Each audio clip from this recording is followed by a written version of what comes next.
ஜம்மு காஷ்மீரின் நவ்கம் காவல் நிலையத்தில் வெடிபொருட்கள் வெடித்து விபத்து ஏற்பட்ட நிலையில் ஹரியானாவின் ஃபரிதாபாத்தில் பிடிக்கப்பட்ட வெடிபொருட்கள் வெடித்து சிதறியதில் 9 பேர் பலியான நிலையில் 300 மீட்டர் தூரத்தில் உடல்கள் கைப்பற்றப்பட்டதாக சொல்லப்படுகிறது.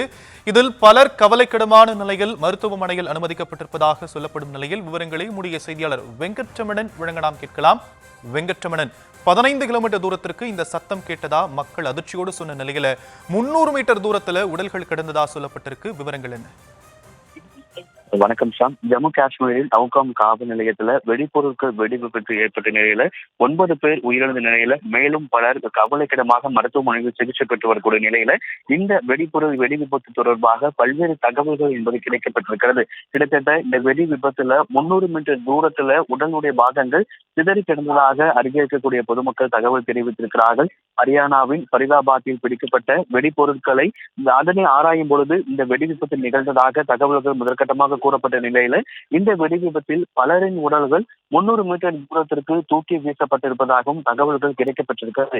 ஏற்கனவே உயிரிழப்பு 9 அதிகரித்திருக்கக்கூடிய நிலையில் மேலும் பலர் மருத்துவமனையில் கவலைக்கிடமாக சிகிச்சை பெற்று வரக்கூடிய நிலையில உயிரிழப்புகள் மேலும் அதிகரிக்க கூடுமோ என்கின்ற அச்சம் எழுந்திருக்கக்கூடிய நிலையில இந்த வெடி விபத்து தொடர்பாக தற்பொழுது புதிய தகவல் கிடைத்திருக்கிறது.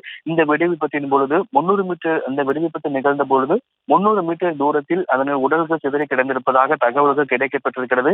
அந்த வெடி விபத்து நகர்ந்த இந்த நவ்காம் காவல் நிலையத்திலிருந்து 300 மீட்டர் தூரத்தில் சடலங்கள் மீட்கப்பட்டிருக்கிறது. வெடி விபத்து நிகழ்ந்த பொழுது 15 கிலோமீட்டர் தூரத்திற்கு சத்தம் கேட்டதாக மக்கள் அதிர்ச்சியான ஒரு தகவலை தெரிவித்திருக்கக்கூடிய நிலையில தற்பொழுது அந்த காவல் நிலையத்திலிருந்து 300 மீட்டர் தூரத்தில் உடல்கள் சிதறி கிடந்திருப்பதாக தகவல்கள் கிடைக்கப்பட்டிருக்கிறது. ஏற்கனவே 9 பேர் உயிரிழந்த நிலையில பல காவலர்கள் மற்றும் தடவியல் நிபுணர்கள் என கூறப்பட்டிருக்கூடிய நிலையில உயிரிழப்புகள் மேலும் அதிகரிக்கக்கூடும் என்பதால தீவிரப்படுத்திருக்கப்பட்டிருக்கிறது. இந்த நிலையில்தான் இந்த வெடி விபத்து தற்பொழுது அந்த காவல் நிலையத்திலிருந்து 300 மீட்டர் தூரத்தில் உடல்கள் என்பது கண்டெடுக்கப்பட்டிருக்கிறது. ஷாம், தற்போதைய விவரங்களுக்கு நன்றி வெங்கட்ரமணன்.